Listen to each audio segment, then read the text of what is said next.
Hello friends, welcome to மக்கள் சேவை channel. இன்றைக்கி நம்ம ஒரு சூப்பரான இன்ஃபர்மேஷன் பற்றி தான் பார்க்க போகிறோம்.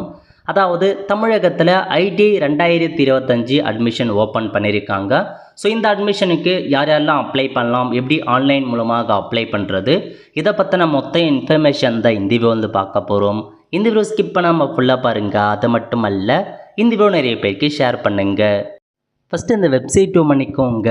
இந்த வெப்சைட்கான லிங்க்கை நான் டிஸ்கிரிப்ஷன் வந்து கொடுத்துட்றேன். skilltraining.tngov.in இதான் வந்து பார்த்தா அஃபிஷியல் வெப்சைட். ஓகே, இந்த வெப்சைட்டில் நோட்டிஃபிகேஷன் போர்டில் கொடுத்துருக்காங்க பாருங்கள். செகண்டாக இருக்க பாருங்கள், ப்ராஸ்பெக்டஸ் ஃபார் ஐடி அட்மிஷன்னு இந்த ஆப்ஷன் நீங்கள் வந்து கிளிக் பண்ணிங்க அப்படின்னா இந்த மாதிரி தான் ஒரு பிடிஎஃப் ஓப்பன் ஆகும். மொத்தமாக 159 பக்கங்கள் கொடுத்துருக்காங்க. ஸோ ஐடிஐக்கு அப்ளை பண்ணுறவங்க தெளிவாக செக் பண்ணி பார்த்துட்டு அப்ளை பண்ண பாருங்கள். ஸோ இப்போ நம்ம ஐடிஐ குறித்து ஒன் பை ஒன்னாக வந்து பார்க்கலாம். ஓகே, ஸோ பொதுவான ஜென்ரல் இன்ஸ்ட்ரக்ஷன் பற்றி கொடுத்துருக்காங்க. ஐடிஐ பொறுத்த வரைக்கும் உங்களுக்கு வந்து பார்த்தீங்கன்னா ஒரு தொழிற்பயிற்சி நிலையம் மாரி நிறையா கோர்சஸ் வந்து பார்த்தா ஆஃபர் பண்ணுறாங்க. ஸோ 6 மாதத்துக்கான கோர்ஸு, 1 இயருக்கான கோர்ஸு, 2 இயருக்கான கோர்ஸ், அந்த மாதிரி உங்களுக்கு கோர்சஸ் இருக்க போது. ஸோ அதை பற்றி டீட்டெயில்ஸாக உங்களுக்கு வந்து தெரிவிச்சிருக்காங்க. ஸோ இது வந்து பார்த்தா டுவெல் ட்ரைனிங்கும் இருக்குது அப்படின்றத சொல்லியிருக்காங்க. ஸோ 12 பயிற்சி நடைமுறைப்படுத்தப்பட்டு வருகிறது. தேரி மற்றும் அடிப்படை செய்முறை பயிற்சி, பேசிக் ப்ராக்டிக்கல் அந்த மாதிரிலாம் இருக்குது அப்படின்றத சொல்லியிருக்காங்க. இப்போ நீங்கள் ஐடிஐ படிக்க போகிறீங்க அப்படின்னா உங்களுக்கான கல்வி தகுதி என்ன இருக்கணும் அப்படின்னா 8th வந்து கட்டாயமாக பாஸ் பண்ணிக்கணும். அதேமாரி அது மட்டும் இல்லாமல் 10th பாஸ், அதாவது நீங்கள் 8th மட்டும் பாஸ் பண்ணியிருக்கீங்க அப்படின்னா அதுக்கு ஒரு சில கோர்சஸ் இருக்குது. நீங்கள் 10th பாஸ் பண்ணியிருக்கீங்க அப்படின்னா அதுக்கான கோர்சஸ் இருக்குங்க. ஸோ மினிமம் 8th பாஸ் பண்ணவங்க மற்றும் 10th பாஸ் பண்ணவங்க நீங்கள் அப்ளை பண்ணலாம். ஓகே, 8ஆம் வகுப்பு தேர்ச்சி தொழிற்பயிற்சி நிலையங்களில் சில தொழிற்பயிர்ப்பு மட்டுமே இருக்கும். அதேமாரி 10th படித்தவங்களுக்கு அதுக்கான இருக்கும் அப்படின்றத சொல்லியிருக்காங்க. 8th மற்றும் 10th படித்தவங்க அதுக்கான கோர்ஸுக்கு நீங்கள் அப்ளை பண்ணலாம். ஓகே, நெக்ஸ்ட்டு 10ஆம் வகுப்பு தேர்ச்சி என நிர்ணயம் செய்யப்பட்ட தொழிற்பிரிவுகளில் சேர்ந்த 8ஆம் வகுப்பு வரை பள்ளிகளில் முறையாக பயின்று தேர்ச்சி பெற்றிருக்க வேண்டும். 9ஆம் வகுப்பு மற்றும் 10ஆம் வகுப்பு தனித்தெருவராக எழுதி தேர்ச்சி பெற்றிருப்பின் சேர்க்கைக்கு அனுமதிக்கப்படுவர் அப்படின்றதையும் வந்து பார்த்தா சொல்லியிருக்காங்க. ஸோ நெக்ஸ்ட் ஏஜ் மீட் கொடுத்துருக்காங்க. ஐடியில் சேராங்க மினிமம் 14 வயசு வந்து கம்ப்ளீட் ஆகிருக்கணும். அதிகபட்ச ஏஜ் மீட் வந்து பார்த்தா 40 கொடுத்துருக்காங்க. நீங்கள் செக் பண்ணி பார்த்துக்கோங்க. ஸோ நெக்ஸ்ட்டு வந்து பார்த்தா ரிசர்வேஷன், உங்களுக்கு இடஒதுக்கீடு எப்படி வழங்குறாங்க அப்படின்னா எஸ்சிக்கு 15, எஸ்சிஏக்கு 2.88, எஸ்டிக்கு 1, எம்பிசிக்கு 20, பிசிக்கு 26.5, பிசி முஸ்லீம் 3.5, ஓசிக்கு வந்து பார்த்தா 31 கொடுத்துருக்காங்க. நீங்கள் செக் பண்ணி பார்த்துக்கலாம். அதுக்கப்புறம் உடல் தகுதி நல்லா இருக்கணும் அப்படின்றத சொல்லியிருக்காங்க. கவுன்சிலிங் பொறுத்த வரைக்கும் உங்களுக்கு ஆன்லைன் மூலமாக தான் உங்களுக்கான கவுன்சிலிங் நடைபெறும் அப்படின்றதையும் வந்து சொல்லியிருக்காங்க. அதுக்கப்புறம் எப்படி அப்ளை பண்ணலான்னா வெப்சைட் மூலமாக நீங்கள் அப்ளை பண்ணிக்கலாங்க. ஸோ ஆன்லைன் மூலமாக அப்ளை பண்ணிவிட்டு எல்லா டாக்குமெண்ட்ஸுமே சப்மிட் பண்ணிவிட்டு அப்ளிகேஷன் ஃபார்மை பிரிண்ட் எடுத்துக்கோங்க அப்படின்றத சொல்லியிருக்காங்க. அதேமாரி விண்ணப்பத்தாரர் விண்ணப்பிக்கும் போது எல்லாமே கரெக்டாக கொடுங்க அப்படின்னு சொல்லியிருக்காங்க. விண்ணப்பத்தாரர்கள் தங்கள் விண்ணப்பத்தில் 15 விருப்பமான, அதாவது 15 காலேஜை நீங்கள் வந்து செலக்ட் பண்ணிக்கலாம் அப்படின்னு சொல்லியிருக்காங்க. நீங்கள் எடுத்த மதிப்பின் அடிப்படையில் உங்களுக்கு கவுன்சிலிங் மற்றும் ரேங்க் லிஸ்ட் வந்து பப்ளிஷ் பண்ணப்படும் அப்படின்றத சொல்லியிருக்காங்க. அதுக்கப்புறம் அப்ளிகேஷன் ஃபீஸாக வந்து பார்த்தா 50 ரூபாய் நீங்கள் ஆன்லைன் மூலமாக பேமெண்ட் வந்து பண்ணுற மாரி இருக்கும். ஸோ நெக்ஸ்ட் வந்து பார்த்தா ஆன்லைன் கவுன்சிலிங் பற்றி கொடுத்துருக்காங்க. விண்ணப்பதாரர்கள் 8ஆம் வகுப்பு மற்றும் 10ஆம் வகுப்பு தேர்வு மதிப்பின் அடிப்படையில் ஸோ ரேங்க் லிஸ்ட்டை வந்து பார்த்தா வெளியிடுவோம். அதுக்கப்புறம் உங்களுக்கு அந்த கவுன்சிலிங் நடக்கும் ஆன்லைன் மூலமாக அப்படின்றத சொல்லியிருக்காங்க. ஸோ நெக்ஸ்ட் என்ன கொடுத்துருக்காங்க அப்படின்னா மற்ற இன்ஃபர்மேஷன் நீங்கள் எல்லாமே ஆன்லைன் மூலமாக தான் கவுன்சிலிங் அட்டன் பண்ணுற மாரி இருக்கும். அதேமாரி அதுக்கான மதிப்பெண் எப்படி இருக்கும் அதை பற்றி கொடுத்துருக்காங்க பாருங்கள். தரவரிசையில் சமமான மதிப்பெண் பெற்றிருக்காங்க அப்படின்னா எப்படி பார்ப்பாங்க அதையும் கொடுத்துருக்காங்க. நெக்ஸ்ட்டு உங்களுக்கான ஃபீஸ் பற்றி கொடுத்துருக்காங்க. ஒன்ஸ் நீங்கள் கவுன்சிலிங் அட்டன் பண்ணி காலேஜ் கிடச்சிருச்சு அப்படின்னா டியூஷன் ஃபீஸ் வந்து பார்த்தா கிடையாது. டெபாசிட் ஃபீஸாக 100 ரூபாவும், ஸ்போர்ட்ஸ் ஃபீஸாக 10 ரூபாவும், ரெஜிஸ்ட்ரேஷன் ஃபீஸ் 25 ரூபா, மதிப்பெண்ணுக்கு வந்து பார்த்தா 50 ரூபா நீங்கள் பே பண்ணுற மாரி இருக்கும். இது இல்லாமல் வந்து பார்த்தா நிறையா ஹாஸ்டல் ஃபெசிலிட்டி உங்களுக்கு வந்து இருக்குது. அடுத்த கட்டமாக உங்களுக்கு எங்கெந்த இடத்துல இருக்குது அப்படின்ற காலேஜஸ் இருக்குது, ஐடி இருக்குது, அதை பற்றி கொடுத்துருக்காங்க. விடுதிக்கான ஃபீஸ் கொடுத்துருக்காங்க பாருங்கள். விடுதி சேர்ப்பு கட்டணம் 1 ரூபா, அப்புறம் காஷன் ஃபீஸ் வந்து பார்த்தா 25, வாடகை கட்டணம் 200 ரூபா ஆண்டுக்கு, பராமரிப்பு கட்டணம் 10 ரூபாய். இதை மட்டும் நீங்கள் பே பண்ணால் போதுமானது. இது இல்லாமல் நீங்கள் ஐடிஐ படிக்கிறீங்க அப்படின்னா அரசு சார்பில் உங்களுக்கு பல்வேறு சலுகைகள் கொடுக்குறாங்க. அதாவது உங்களுக்கு மந்த்லி 750 ரூபா ஸ்காலர்ஷிப் கொடுக்குறாங்க. ஃப்ரீ பஸ் பாஸ் கொடுக்குறாங்க. விலையில்லா மிதிவண்டி வழங்குறாங்க. விலையில்லா பாட புத்தகங்கள் மற்றும் வரைபட கருவிகள், சீருடை கொடுக்குறாங்க, காலணி கொடுக்குறாங்க, பயிற்சிக்கு தேவையான நுகர்பொருட்கள் வழங்குறாங்க. புதுமை பெண் திட்டத்தின் கீழ் உங்களுக்கு 1000 ரூபாய் கொடுக்குறாங்க. தமிழ் பொருள் ஸ்கீம் மூலமாக 1000 ரூபாய் கொடுக்குறாங்க. இந்த மாதிரி பல வகையான ஸ்கீம் வந்து பார்த்தா உங்களுக்கு வந்து இருக்குதுங்க. அது மட்டும் இல்லாமல் நீங்கள் ஐடிஐ படித்து முடிக்கிறீங்க அப்படின்னா உங்களுக்கு அரசு சார்பில் நிறையா வந்து பார்த்தா உங்களுக்கு கம்பெனிஸ் மூலமாக ஜாப் ஆப்பர்ச்சுனிட்டி ஏற்படுத்தி தரப்படும் அப்படின்ட்டு சொல்லியிருக்காங்க. ஸோ ஐடிஐ படிக்கிறீங்க அப்படின்னா கண்டிப்பாக ஏதாச்சும் ஒரு வேலைவாய்ப்பு உங்களுக்கு வந்து கிடைக்கும். ஜாப் ஆப்பர்ச்சுனிட்டி பற்றி கொடுத்துருக்காங்க. ஸோ செக் பண்ணி பார்த்துக்கோங்க. டாக்குமெண்ட்டை பொறுத்த வரைக்கும் உங்களுக்கு இந்த எல்லா டாக்குமெண்ட்ஸுமே தேவைப்படும். 8th 10th mark sheet, TC, ஜாதி சர்டிஃபிகேட்டு, ப்ரியாரிட்டிக்குனா அதுக்கான டாக்குமெண்ட், இந்த எல்லா டாக்குமெண்ட்ஸுமே நீங்கள் வந்து பார்த்தா கொடுக்குற மாரி இருக்கும். அதேமாரி எந்தெந்த கம்பெனிஸ் வந்து ஐடிஐ படித்தவங்களுக்கு வேலை கொடுக்குறாங்க அப்படின்றத கொடுத்துருக்காங்க. அதுக்கடுத்து உங்களுக்கு தேவையான கோர்சஸ் பற்றி சொல்லியிருக்காங்க பாருங்கள். கீழே வந்தீங்க அப்படின்னா ஸோ என்னமான கோர்சஸ் இருக்குது அதை பற்றி கொடுத்துருக்காங்க. ஒவ்வொரு டிஸ்ட்ரிக்ட் வைஸாக இப்போ ராணிப்பேட்டை மாவட்டம்னா அது வந்து எந்த ஐடி இருக்குது, எந்தமான இது இருக்குதுன்னு கேட்டிருக்காங்க பாருங்கள்.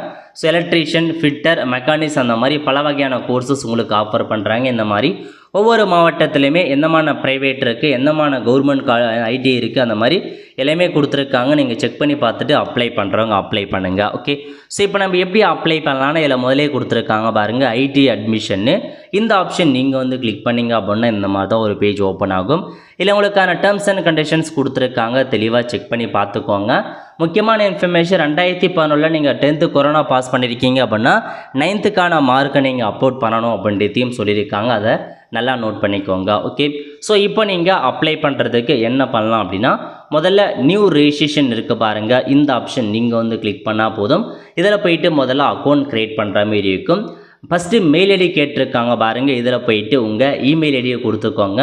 நெக்ஸ்ட்டு மொபைல் நம்பர் கேட்டிருக்காங்க. உங்கள் மொபைல் நம்பரை கொடுத்துக்கோங்க. அதுக்கப்புறம் பாஸ்வேர்டு கேட்டிருக்காங்க. உங்களுக்கு பிடிச்ச பாஸ்வேர்டு க்ரியேட் பண்ணிக்கோங்க. ஃபஸ்ட் லெட்டர் கேப்ஸு, அதுக்கப்புறம் ஸ்மால் லெட்டர், அதுக்கப்புறம் ஸ்பெஷல் கேரக்டர், நியூமரிக், அந்த மாதிரி மிக்சரப்பாக பாஸ்வேர்டு கொடுத்துட்டு நேம் கேட்டிருக்காங்க. உங்கள் மார்க் ஷீட் டிசியில் உங்கள் நேம் எப்படி இருக்கோ அதேமாரியே கொடுத்துக்கோங்க. கொடுத்துட்டு கீழே ஒரு கேப்சா கொடுத்துருக்காங்க பாருங்கள். இந்த கேப்சா கோடு என்னவோ அதை நீங்கள் அப்படியே பார்த்து டைப் பண்ணிவிட்டு ரெஜிஸ்டர் நவ் அப்படின்ற ஆப்ஷன் நீங்கள் வந்து கிளிக் பண்ணிக்கோங்க. நெக்ஸ்ட்டு நீங்கள் கொடுத்த மொபைல் நம்பர் மற்றும் மெயில் ஐடிக்கு ஓடிபி வந்து சென்ட் ஆகிட்ருக்கும். ஸோ உங்களுக்கு வந்திருக்க ஓடிபி என்ட்ரு பண்ணிவிட்டு வெரிஃபை அப்படின்ற ஆப்ஷன் நீங்கள் வந்து கிளிக் பண்ணால் போதும். வெரிஃபை ஆகிட்டு உங்களுக்கு இந்த மாதிரி தான் வந்து டேரெக்டாக அப்ளை பண்ணுற பேஜ் ஓப்பன் ஆகும். ஓகே, ஸோ மொத்தமாக பாருங்கள், கிட்டத்தட்ட ஒரு 6 ஸ்டெப்ஸ் கொடுத்துருக்காங்க. 1 by 1 நீங்கள் வந்து ஃபில் பண்ணுற மாரி இருக்கும். முதல் என்ன கேட்டிருக்காங்கன்னா do you want to claim any of these priorities அப்படியான்னு கேட்டிருக்காங்க. அதாவது ப்ரியாரிட்டி நீங்கள் எஸ் கொடுத்தீங்க அப்படின்னா இல்லை ஒரு சில ப்ரியாரிட்டி கேட்டிருக்காங்க பாருங்கள். டிஃப்ரெண்ட் ஏபிள் பர்சனாக இருக்கீங்க, டிஃப்ரெண்ட் டம்பாக இருக்கீங்க, எக்ஸ் சர்வீஸ் மேனாக இருக்கீங்க, ward of ex service man, state sports வின்னராக இருக்கீங்க, அனாதையாக இருக்கீங்க, அர்பனா, அந்த மாதிரி வந்து பார்த்தா இந்த மாதிரி இருக்கீங்க அப்படின்னா அதுக்கான ஆப்ஷன் நீங்கள் கொடுக்கீங்க அப்படின்னா ஸோ உங்களுக்கு கவுன்சிலிங் அப்போ ப்ரியாரிட்டி கொடுப்பாங்க. ஸோ இருக்குது அப்படின்னா எஸ் கொடுத்து எந்தமான ப்ரியாரிட்டி அப்படின்றத நீங்கள் செட் பண்ணிக்கோங்க. ஸோ அந்த மாதிரி ப்ரியாரிட்டி எதுவுமே இல்லை அப்படின்றவங்க சிம்பிளாக நீங்கள் நோ அப்படின்ற ஆப்ஷனை நீங்கள் வந்து செட் பண்ணிக்கோங்க. ஓகே, இப்போ நம்ம பர்சனல் இன்ஃபர்மேஷன் ஃபில் பண்ணுறதை பற்றி பார்க்கலாம். ஸோ ஜெண்டரை கேட்டிருக்காங்க. மேல்னா மேல் கொடுங்க, ஃபீமேல்னா ஃபீமேல் அப்படின்ற ஆப்ஷன் நீங்கள் கிளிக் பண்ணிக்கோங்க. நெக்ஸ்ட்டு டேட் ஆஃப் பர்த் வந்து கேட்டிருக்காங்க பாருங்கள். இதில் போயிட்டு உங்கள் டேட் ஆஃப் பர்த் என்னவோ அதை நீங்கள் வந்து பார்த்தா கரெக்டாக வந்து செட் பண்ணுற மாதிரி இருக்கும். ஸோ என்ன டேட் ஆஃப் பர்த்தோ அதை மட்டும் நீங்கள் தெளிவாக வந்து பார்த்தா இதில் வந்து ஃபில் பண்ண பாருங்கள். ஸோ கரெக்டாக வந்து கொடுத்துக்கோங்க. ஓகே, அதுக்கப்புறம் ஃபாதர் நேம் கேட்டிருக்காங்க. இதில் போயிட்டு உங்கள் ஃபாதர் நேம் கொடுத்துக்கோங்க. நெக்ஸ்ட்டு மதர் நேம் கேட்டிருக்காங்க. மதர் நேம் என்ட்ரு பண்ணிவிட்டு ரிலீஜன் கேட்டிருக்காங்க. நீங்கள் ஹிந்துவா, முஸ்லீமா, கிறிஸ்டினா அப்படின்ற மாரி உங்களுக்கான மதம் என்னவோ அதை செட் பண்ணிக்கோங்க. கம்யூனிட்டி கேட்டிருக்காங்க. நீங்கள் பிசியா, பிசி முஸ்லீமா, எஸ்சியா, எஸ்டியா, எஸ்சிஏவா, அந்த மாதிரி என்ன கம்யூனிட்டியோ அதை கொடுத்துட்டு அதில் என்ன கேஸ்ட் அப்படின்றத கேட்டிருக்காங்க. ஜாதி சர்டிஃபிகேட்டை பார்த்து என்ன கேஸ்ட்டோ அதை நீங்கள் கொடுத்துக்கோங்க. ஓகே, நெக்ஸ்ட்டு ஆதார் கார்டு கேட்டிருக்காங்க. இதில் போயிட்டு உங்கள் ஆதார் நம்பரை என்ட்ரு பண்ணிக்கோங்க. நெக்ஸ்ட்டு லேண்ட்லைன் நம்பர் இருக்குது அப்படின்னா கொடுங்க, இல்லை ஸ்கிப் பண்ணிக்கோங்க. அதேமாரி ஆல்டர்னேட்டிவ் மொபைல் நம்பர், வேறு ஒரு மொபைல் நம்பர் இருக்குது அப்படின்னா கொடுத்துக்கோங்க, இல்லை ஸ்கிப் பண்ணிக்கோங்க. பிளட் குரூப் கேட்டிருக்காங்க. பிளட் குரூப் தெரிஞ்சவங்க என்ட்ரு பண்ணுங்கள், இல்லை நீங்கள் ஸ்கிப் பண்ணிக்கலாம். நெக்ஸ்ட்டு அட்ரஸ் கேட்டிருக்காங்க பாருங்கள். கம்யூனிகேஷன் அட்ரஸ், முதல்ல உங்கள் டோர் நம்பர் என்ன, அதுக்கப்புறம் என்ன ஸ்ட்ரீட் நேம், உங்கள் ஸ்ட்ரீட் நேம் என்ன, எந்த ஏரியாவில் இருக்கீங்க, அதுக்கப்புறம் உங்கள் வில்லேஜ் நேம் என்ன, தாலுக் நேம் என்ன, பின்கோடு என்ன, அதெல்லாம் கேட்டிருக்காங்க. அதுக்கப்புறம் உங்கள் ஸ்டேட் என்னன்னு கேட்டிருக்காங்க. ஸ்டேட் கொடுத்துக்கோங்க. நெக்ஸ்ட்டு டிஸ்ட்ரிக் கேட்டிருக்காங்க. இதில் போயிட்டு உங்கள் டிஸ்ட்ரிக் வந்து செட் பண்ணிக்கோங்க. எந்த டிஸ்ட்ரிக்கோ அந்த டிஸ்ட்ரிக்கை செட் பண்ணிட்டு தாலுக் கேட்டிருக்காங்க. எந்த தாலுக்கோ அந்த தாலுக்கை செட் பண்ணுங்கள். ஓகே, உங்களுடைய கம்யூனிகேஷன் அட்ரஸும் பர்மனெண்ட் அட்ரஸும் ஒன்றா இருக்குது அப்படின்னா அது இருக்குது பாருங்கள். ஸோ இந்த செக் பாக்ஸை டிக் பண்ணிங்க அப்படின்னா பர்மனெண்ட் அட்ரஸ் அப்படியே வந்து காப்பி ஆகிடும். இல்லை என்னுடைய ப்ரெசென்ட் அட்ரஸும் பர்மனெண்ட் அட்ரஸும் வேறு வேறு இருக்குது அப்படின்னா நீங்கள் வேறு வேறு அட்ரஸை மேனுவலாக வந்து டைப் பண்ணிக்கலாம். நெக்ஸ்ட்டு வந்து பார்த்தா ஃபோட்டோ மற்றும் சிக்னேச்சர் கேட்டிருக்காங்க. ஃபோட்டோவை பொறுத்த வரைக்கும் 50 கேபிலேருந்து 100 கேபிக்குள்ளே இருக்க மாதிரி ரீசைஸ் பண்ணிவிட்டு ப்ரௌஸ் கொடுத்து உங்கள் ஃபோட்டோவை அப்லோட் பண்ணிக்கோங்க. நெக்ஸ்ட்டு சிக்னேச்சர் கேட்டிருக்காங்க. 10 கேபிலேருந்து 20 கேபிக்குள்ளே இருக்கணும். ப்ரௌஸ் அப்படின்ற ஆப்ஷன் நீங்கள் வந்து கிளிக் பண்ணி சிக்னேச்சரை அப்லோட் பண்ணிவிட்டு சேவ் அண்ட் கண்டினியூ அப்படின்ற ஆப்ஷன் நீங்கள் வந்து கிளிக் பண்ணிக்கோங்க. நெக்ஸ்ட்டு உங்களுக்கான எஜுகேஷன் குவாலிஃபிகேஷன்ஸ் வந்து பார்த்தா ஃபில் பண்ண போகிறீங்க. அதாவது நீங்கள் 8th படிச்சிருக்கீங்க அப்படின்னா 8க்கான அந்த கோர்ஸுக்கு மட்டும்தான் அப்ளை பண்ண முடியும். 10th படிச்சிருக்கீங்க அப்படின்னா 10க்கான பதவிகளுக்கும் அப்ளை பண்ணலாம். அதாவது அதாவது 8th 10th 2 பதவிகளுக்குமே அப்ளை பண்ணலாம். ஓகே, ஸோ இதாங்க உங்களுக்கான இன்ஃபர்மேஷன். இப்போ நம்ம அப்லோட் பண்ணுறதை பற்றி பார்க்கலாம். 2021 10th வந்து கொரோனா பாஸ் பண்ணாங்க. 9th மார்க்கை கண்டிப்பாக அப்லோட் பண்ணுற மாரி இருக்கும். ஓகே, என்ன கேட்டிருக்காங்க அப்படின்னா அப்ளையிங் குவாலிஃபிகேஷன் எதுக்கு அப்ளை பண்ண போகிறீங்க? 8th மட்டும் அப்ளை பண்ண போகிறீங்களா, இல்லை 10th அப்ளை பண்ண போகலாம், ரெண்டுமே அப்ளை பண்ண போகிறீங்களா அப்படின்னு கேட்டிருக்காங்க. ஸோ நீங்கள் எது வேணுமோ அதை நீங்கள் வந்து கொடுத்துக்கலாம். 8th மட்டும் படித்தவங்க 8th அப்ளை பண்ணுங்கள். 10th மட்டும் படித்தவங்க 10th கொடுக்கலாம், இல்லை ரெண்டுமே கூட நீங்கள் வந்து கொடுத்துக்கலாம். பட் நீங்கள் போத் கொடுக்குறீங்க அப்படின்னா 8க்கான இன்ஃபர்மேஷன்ஸும் கண்டிப்பாக ஃபில் பண்ணுற மாதிரி இருக்கும். ஸோ நான் இப்போதைக்கு போத் வந்து கொடுக்க பார்க்குறேன். ஸோ போத் கொடுத்ததுக்கப்புறம் உங்களுக்கு 2 இன்ஃபர்மேஷனுமே, அதாவது 8க்கான இன்ஃபர்மேஷன் 8th மார்க்கும் நீங்கள் என்ட்ரு பண்ணணும். அதேமாரி 10க்கான இன்ஃபர்மேஷன் 10th மார்க்கையும் என்ட்ரு பண்ணுற மாரி இருக்கும். அதை நோட் பண்ணிக்கோங்க. 8th மார்க் ஷீட் கண்டிப்பாக நீங்கள் வைக்கிற மாரி இருக்கும். அது உங்களுக்கு வந்து கேட்கும். ஓகே, ஸோ இப்போ நீங்கள் 8th மட்டும் கொடுத்துக்கோங்க. 8th கொடுத்து எந்த மாதிரி இன்ஃபர்மேஷன் ஃபில் பண்ணுற மாரி இருக்குன்னா, எந்த ஸ்கூலில் படிச்சிங்க 8th, அதேமாரி எந்த ஸ்டேட் வந்து 8th படிச்சிங்க, எந்த டிஸ்ட்ரிக்டில் 8th படிச்சிங்க அப்படின்னு கேட்டிருக்காங்க. ஸோ எந்த மந்த்து எந்த இயரில் பாஸ் பண்ணீங்க, மதிப்பெண் ஒவ்வொன்றுத்துக்கும் தமிழில் எவ்வளோ மதிப்பெண் எடுத்தீங்க, இங்கிலீஷில் எவ்வளோ மதிப்பெண், அந்த மாதிரி மார்க்கை நீங்கள் கரெக்டாக கொடுத்துக்கோங்க. ஸோ 10th மட்டும் பாஸ் பண்ணவங்க 10th ஸ்டாண்டர்ட் கொடுத்துட்டு 10க்கான இன்ஃபர்மேஷன்ஸ் பற்றி ஃபில் பண்ணுற மாரி இருக்கும். ஸோ 10th எந்த ஸ்கூலில் வந்து பார்த்தா படிச்சிங்க, அதுக்கப்புறம் எந்த ஸ்டேட்டில் படிச்சிங்க, நெக்ஸ்ட்டு எந்த டிஸ்ட்ரிக்ட்னு கேட்டிருக்காங்க. எந்த டிஸ்ட்ரிக்டில் படிச்சிங்களோ அந்த டிஸ்ட்ரிக்டை கொடுத்துட்டு மார்க் ஷீட் நம்பர் கேட்டிருக்காங்க. மார்க் ஷீட் நம்பர் என்ட்ரு பண்ண தேவையில்லை, ஏன்னா மார்க் ஷீட் வந்திருக்காது. அதேமாதிரி ரெஜிஸ்ட்ரேஷன் நம்பர் கேட்டிருக்காங்க. ரெஜிஸ்ட்ரேஷன் நம்பர் தெரிஞ்சவங்க அதுக்கான நம்பரை என்ட்ரு பண்ணுங்கள், இல்லாதவங்க ஸ்கிப் பண்ணிக்கோங்க. இயர் ஆஃப் பாசிங் பற்றி கேட்டிருக்காங்க. எந்த இயர் மற்றும் எந்த மந்தில் பாஸ் பண்ணீங்க அப்படின்றத நீங்கள் தெளிவாக வந்து ஃபில் பண்ணிக்கோங்க. ஓகே, ஸோ இயர் மந்த்து மட்டும் கரெக்டாக கொடுத்துக்கோங்க. நெக்ஸ்ட்டு தமிழில் எவ்வளோ மதிப்பெண் எடுத்தீங்களோ அந்த மதிப்பெண் கொடுங்க. அதேமாரி இங்கிலீஷில் எவ்வளோ மதிப்பெண் எடுத்தீங்க, நெக்ஸ்ட்டு மேக்ஸில் எவ்வளோ மதிப்பெண் எடுத்தீங்க அப்படின்னு ஃபில் பண்ணுங்கள். நெக்ஸ்ட்டு சயின்ஸில் எவ்வளோ மதிப்பெண் எடுத்தீங்க அப்படின்னு கேட்டிருக்காங்க. அதுக்கப்புறம் சோசியல் சயின்ஸில் எவ்வளோ மதிப்பெண் எடுத்தீங்க அப்படின்னு ஃபில் பண்ணதுக்கப்புறம் டோட்டல் மார்க் என்ன, எவ்வளோ பர்சன்டேஜ் வருது, மொத்தமாக எத்தனை மார்க் ஷீட் வச்சுருக்கீங்க. ஸோ இப்போ தான் நீங்கள் ஃபஸ்ட் டைமாக எக்ஸாம் எழுதி பாஸ் பண்ணிக்கிங்க அப்படின்னு 0 கொடுத்துக்கோங்க. இல்லை அட்டம்ப்ட் வச்சுருக்கீங்க அப்படின்னா எத்தனை துணைத் தேர்வு எழுதி பாஸ் பண்ணீங்களோ அத்தனை அட்டம்ப்ட்டு 1 2 3 நீங்கள் சைட் பண்ணலாம். நெக்ஸ்ட்டு உங்களுக்கு எம்இஸ் நம்பர் கேட்டிருக்காங்க. 2019க்கு அப்புறம் பாஸ் பண்ணவங்க எம்இஸ் நம்பர் கொடுக்குற மாரி இருக்கும். எம்இஸ் நம்பரை கொடுத்துட்டு ஹையஸ்ட் குவாலிஃபிகேஷன் அதிகபட்ச கல்வி தகுதி என்ன அப்படின்னு கேட்டிருக்காங்க. அதிகபட்சமாக நீங்கள் 12th பாஸ் பண்ணியிருக்கீங்களா, டிப்ளமோவா, ஆர்ட்ஸா, அந்த மாதிரி அதிகபட்ச கல்வி தகுதி ஏதோ அதை நீங்கள் செட் பண்ணிக்கோங்க. நான் வந்து 10th வந்து கொடுத்துக்கிறேன். ஓகே, ஸோ இந்த மாதிரி டேர்ம்ஸ் அண்ட் கண்டிஷன் நீங்கள் வந்து டிக் பண்ணிவிட்டு சேவ் அண்ட் கண்டினியூ அப்படின்ற ஆப்ஷன் நீங்கள் வந்து கிளிக் பண்ணிக்கோங்க. நெக்ஸ்ட் நீங்கள் டாக்குமெண்ட் அப்லோட் பண்ணுற மாரி இருக்கும். அதாவது ப்ரீவியஸ் பேஜில் வந்து பார்த்தீங்கன்னா உங்களுக்கு அந்த எத்தனை அட்டம்ப்டில் பாஸ் பண்ணேன்னு கேட்கும். அட்டம்ப்டில் பாஸ் பண்ணவங்க 1 அப்படின்னு கொடுத்துக்கோங்க. அதுக்கப்புறம் அரியர் வச்சவங்க 2 அரியரா 3 அரியரா அப்படின்றத நீங்கள் சைட் பண்ணுற மாரி இருக்கும். ஓகே, இப்போ நம்ம டாக்குமெண்ட் அப்லோட் பண்ணுறதை பற்றி பார்க்கலாம். டாக்குமெண்ட்டை பொறுத்த வரைக்கும் எல்லாமே 20 கேபிலேருந்து 100 கேபிக்குள்ளே இருக்கணும். அதான் உங்களுக்கான சைஸு. அதுக்கேற்ற மாதிரி ரீசைஸ் பண்ணிக்கோங்க. ஸோ முதல்ல 10th மார்க் ஷீட் கேட்டிருக்காங்க. இதில் போயிட்டு ப்ரௌஸ் கொடுத்து 10th professional mark Shito temporary mark Shito upload பண்ணிக்கோங்க. அதுக்கப்புறம் ஆதார் கார்டு கேட்டிருக்காங்க. ப்ரௌஸ் கொடுத்து ஆதார் கார்டு அப்லோட் பண்ணிக்கோங்க. நெக்ஸ்ட்டு ஜாதி சர்டிஃபிகேட் கேட்டிருக்காங்க. இதில் போயிட்டு ஜாதி சர்டிஃபிகேட் அப்லோட் பண்ண பாருங்கள். நெக்ஸ்ட்டு டிசி கேட்டிருக்காங்க. இதில் போயிட்டு டிசியை வந்து பார்த்தா அப்லோட் பண்ணிக்கோங்க. ஸோ இந்த டாக்குமெண்ட்ஸை மட்டும் இருந்தால் போதுமானது. ப்ரியாரிட்டி, அதாவது different able person, ex service மேனாக இருக்கீங்க அப்படின்னா ப்ரியாரிட்டிக்கான டாக்குமெண்ட்ஸை நீங்கள் சப்மிட் பண்ணுற மாதிரி இருக்கும். ஓகே, இதில் வந்து பார்த்தா ஹைடாக இருக்கும், அதெல்லாம் நீங்கள் அப்லோட் பண்ண வேண்டியதில்லை. Just 10th mark sheet, Aadhaar card, ஜாதி சர்டிஃபிகேட், டிசி இதை மட்டும் அப்லோட் பண்ணிட்டீங்க அப்படின்னா இந்த இடத்துல எல்லா டாக்குமெண்ட்ஸுமே அப்லோட் பண்ண சொல்ல ப்ரிவியூ காமிக்கும். நீங்கள் செக் பண்ணி பார்த்துக்கலாம்.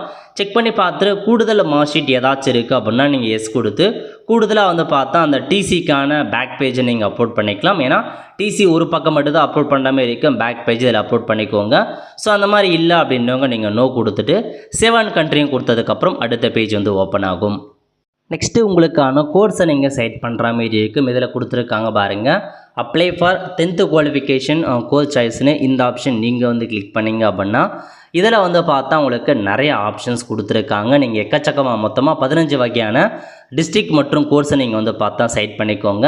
ஸோ மினிமம் நீங்கள் எவ்வளோ செலக்ட் பண்ணணும் அப்படின்னா இத்தனை கோர்ஸ் மினிமம் நீங்கள் 5 வகையான கோர்ஸை நீங்கள் வந்து செலக்ட் பண்ணி ஆகணும். ஓகே, முதல்ல டிஸ்ட்ரிக்ட் கேட்டிருக்காங்க. எந்த டிஸ்ட்ரிக்டில் ஐடி வேணுமோ அதை நீங்கள் செலக்ட் பண்ணிட்டு ஃபஸ்ட்டு சாய்ஸ் எது அதெல்லாம் உங்கள் டிஸ்ட்ரிக்டில் நிறையா இருக்குங்க. ஸோ உங்களுக்கு எது வேணுமோ அதை நீங்கள் வந்து பார்த்தீங்கன்னா நீங்கள் செலக்ட் பண்ணிக்கோங்க. ஸோ ப்ரைவேட் கவர்மெண்ட் எல்லாமே கொடுத்துருப்பாங்க. கவர்மெண்ட் இண்டஸ்ட்ரி ட்ரைனிங்னா கவர்மெண்ட் அர்த்தம், மற்றதெல்லாம் ப்ரைவேட்னு அர்த்தம். ஸோ கவர்மெண்ட்னா கவர்மெண்ட் கொடுத்துட்டு கவர்மெண்ட்டில் எந்த மாதிரியான கோர்ஸ் வேணும், ஸோ பேசிக் டிசைனராக, டிராஃப்ட்மேனாக, எலக்ட்ரிஷியனாக, ஃபிட்டராக அந்த மாதிரி எது வேணுமோ அதை கொடுத்துக்கோங்க. அதேமாரி செகண்ட் ப்ரிஃபரன்ஸும் சேம் அதே டிஸ்ட்ரிக்ட் வேணும் அதே டிஸ்ட்ரிக்டை கொடுத்துட்டு, அதே காலேஜ் வேணும் அதே காலேஜை கொடுத்துட்டு நீங்கள் வேறு கோர்ஸ் எது வேணுமோ வேறு கோர்ஸை நீங்கள் செலக்ட் பண்ணிக்கலாம். இந்த மாதிரி உங்களுக்கு வேறு காலேஜ் வேணும் அப்படின்னா நீங்கள் வேறு காலேஜை கொடுத்துட்டு அதில் எந்த காலேஜோ அதை நீங்கள் செலக்ட் பண்ணிட்டு என்ன கோர்ஸோ அதை நீங்கள் வந்து கொடுக்குற மாதிரி இருக்கும். இந்த மாதிரி கிட்டத்தட்ட வந்து பார்த்தா நீங்கள் ஒரு 15 வகையான கோர்ஸை நீங்கள் வந்து செலக்ட் பண்ணிக்கலாம். நீங்கள் வேறு டிஸ்ட்ரிக்டில் உள்ள வேறு கவர்மெண்ட் காலேஜ் வேறு கோர்ஸை கூட தாராளமாக செலக்ட் பண்ணிக்கோங்க. ஸோ மினிமம் வந்து பார்த்தா 5 வகையான கோர்ஸை நீங்கள் வந்து செலக்ட் பண்ணுற மாதிரி இருக்கும். ஸோ தெளிவாக கொடுத்துக்கோங்க, எந்த காலேஜ் வேணும் எல்லாமே தெளிவாக நீங்கள் ஆட் பண்ணிக்கோங்க. ஓகே, கிட்டத்தட்ட வந்து பார்த்தா 15 வரைக்கும் ஆட் பண்ணலாம். ஸோ மினிமம் 5 ஆட் பண்ணுற மாதிரி இருக்கும். எல்லாமே கரெக்டாக கொடுத்துட்டு கீழே வந்து பார்த்தா ஒரு கேப்சா கொடுத்துருக்காங்க, அதை என்ட்ரு பண்ணிட்டு ஃபைனலைஸ் அண்ட் சப்மிட் சாய்ஸ் அப்படின்ற ஆப்ஷன் நீங்கள் வந்து கிளிக் பண்ணால் போதும் இந்த மாதிரி சக்ஸஸ் அப்படின்றத வந்து காமிச்சிருச்சு. ஸோ இப்போ நீங்கள் என்னென்ன குவாலிஃபிகேஷன் ஆட் பண்ணியிருக்கீங்க, என்னென்ன கோர்ஸ் எல்லாமே கொடுத்துட்டாங்க, செக் பண்ணி பார்த்துக்கோங்க. செக் பண்ணி பார்த்துட்டு ரிட்டர்ன் டு டேஷ்போர்ட் அப்படின்ற ஆப்ஷன் நீங்கள் வந்து கிளிக் பண்ணால் போதும். ஸோ இந்த மாதிரி தான் உங்களுக்கு ஸோ அப்ளிகேஷன்ஸ் வந்து பார்த்தா எல்லாமே முடிஞ்சது. இந்த மாதிரி எல்லாமே கரெக்டாக செக் பண்ணி பார்த்துக்கோங்க. செக் பண்ணி பார்த்துட்டு மேக் பேமெண்ட் அப்படின்ற ஆப்ஷன் நீங்கள் வந்து கிளிக் பண்ணி 50 ரூபாய் நீங்கள் பே பண்ணுற மாதிரி இருக்கும். ப்ரொசீட் டு பே அப்படின்ற ஆப்ஷன் நீங்கள் வந்து கிளிக் பண்ணிங்க அப்படின்னா உங்களுக்கு டேரெக்டாக பேமெண்ட் பண்ணுற பேஜுக்குள்ள வந்து போகும். ஏதாச்சும் ஒரு பேமெண்ட் மெத்தடை பயன்படுத்தி நீங்கள் பே பண்ண பாருங்கள். ஆன்லைன் மூலமாக தான் இருக்குது பாருங்கள். பே நவ் அப்படின்ற ஆப்ஷன் நீங்கள் வந்து கிளிக் பண்ணதுக்கப்புறம் பேமெண்ட் பண்ணுற பேஜுக்குள்ளே போயிடுச்சு. இதில் போயிட்டு பேமெண்ட் பண்ணதுக்கப்புறம் ஒரு அப்ளிகேஷன் ஃபார்ம் வந்து நம்ம அந்த அப்ளிகேஷன் ஃபார்மை சேவ் பண்ணி வச்சுக்கோங்க. ஃப்யூச்சர் ரெஃபரன்ஸுக்கு உங்களுக்கு வந்து ஹெல்ப்ஃபுல்லாக இருக்கும். ஓகே, இதுக்கப்புறம் அதாவது இந்த அட்மிஷன் அப்ளை பண்ணுறதுக்கான கடைசி தேதி 13/6/2025 அதுக்குள்ளே அப்ளை பண்ணிக்கோங்க. அதுக்கப்புறம் இதே வெப்சைட்டில் உங்களுக்கான ரேங்க் லிஸ்ட்டை பப்ளிஷ் பண்ணுவாங்க. அதுக்கப்புறம் கவுன்சிலிங்கான தேதி அனௌன்ஸ்மெண்ட் பண்ணுவாங்க. கவுன்சிலிங் நீங்கள் ஆன்லைன் மூலமாகவே அட்டன் பண்ணிக்கலாம். உங்களுக்கு தேவையான காலேஜ் கிடச்சிருச்சு அப்படின்னா நீங்கள் அலாட்மெண்ட் கொடுத்து நீங்கள் ப்ரீ புக்கிங் வந்து பண்ணிக்கலாம். ஓகே, அவ்வளோ ஃப்ரெண்ட்ஸ். ஸோ இந்த மாதிரி தான் நீங்கள் ஐடி அட்மிஷனுக்கு அப்ளை பண்ணுற மாதிரி இருக்கும். ஐடி அட்மிஷன் ஓப்பன் பண்ணிட்டாங்க. நிறைய பேருக்கு தெரியாமல் இருக்குது. மறக்காமல் இந்த இன்ஃபர்மேஷன் அவங்களுக்கு தெரியப்படுத்துங்க, அவங்களுக்கும் ஹெல்ப்ஃபுல்லாக இருக்கும். அவ்வளோ ஃப்ரெண்ட்ஸ், கண்டிப்பாக இந்த பிடிச்ச லைக் பண்ணுங்கள். அது மட்டும் அல்ல, இந்த வீடியோ நிறைய பேருக்கு ஷேர் பண்ணுங்கள். அடுத்து ஒரு நிலையில் சந்திப்போம். நன்றி, வணக்கம்.